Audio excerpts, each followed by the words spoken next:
So, welcome.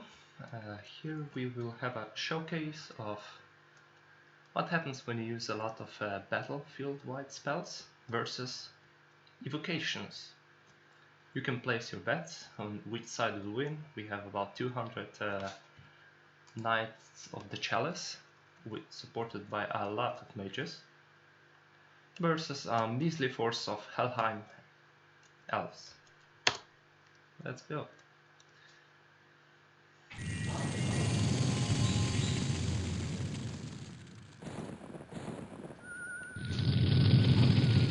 Right from the start of the game, I already put up 4 enchantments: Darkness, Wailing Winds, Mist, and Natural Storm. The last two are to decrease enemy precision and to prevent them from flying. Wailing Winds to make them rout, Darkness to reduce their stats, since all my troops have Spirit Sight, while theirs don't. We will see a failure of my storm strategy.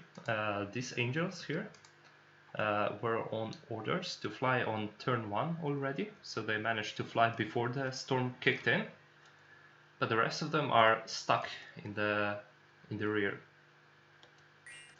So all my little ponies march back while getting blasted by fire. Meanwhile, my disciple here has cast a fire resistance spell, so everybody at least has some protection. Folk warriors came up. We have Fall Wafers, Relief. The Wailing caster has already died. And now the lines join up. The angels are still holding up because, as you know, elves have noodle arms, so they just aren't able to damage them. We can check out the stats for the knights. Let's find a healthy one. As you can see, they're very low due to darkness, but at least the attack skill is increased by 7 due to the bless, so that counteracts it somewhat. We also have the global enchantment Haunted Forests up, so everybody that dies turns into Manikins. That will be a very useful addition, because it will slow down and disrupt formations, and slowly cause issues in the backline, as we'll later see. This angel is still alive. Not.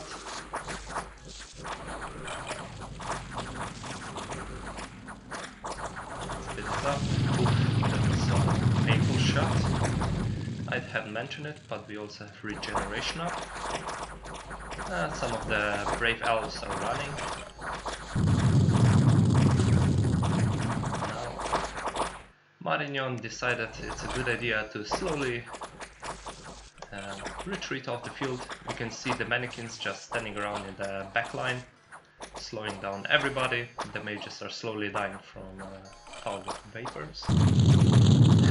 They also cast Phoenix Spire, so we have a bit of light shows on their way out.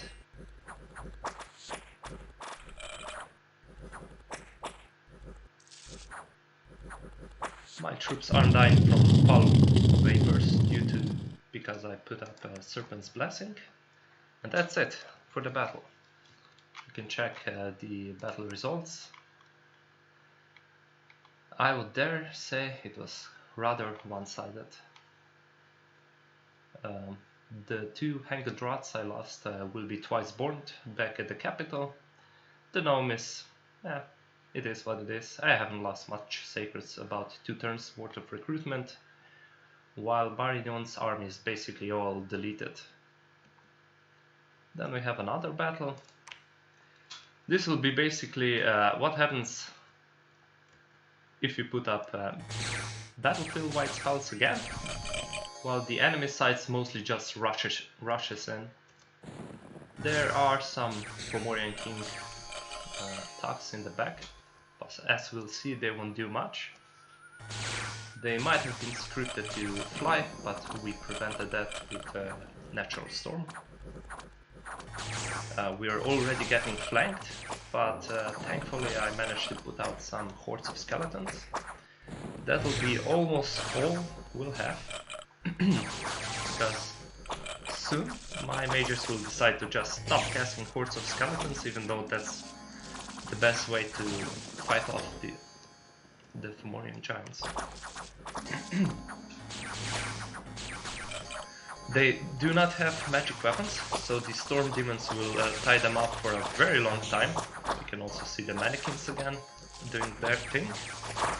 At this point my mages are mostly casting Drain Life and such similar things. Natural Storm and Mist are up, so we counter their javelins. If you were careful at the start of the battle, their javelins just flew everywhere. Their precision is at 4. So we'll just enjoy the show. My front line is slowly getting deleted, with an emphasis on slowly, while my mages do whatever they like to do. Relief makes it so that my mages can cast much faster, because they will have a very high reinvigoration rate, low fatigue, so they just continue spamming whatever they feel like. And at this point, Wailing Wings is doing its thing, and Fomoria decides to say their goodbye.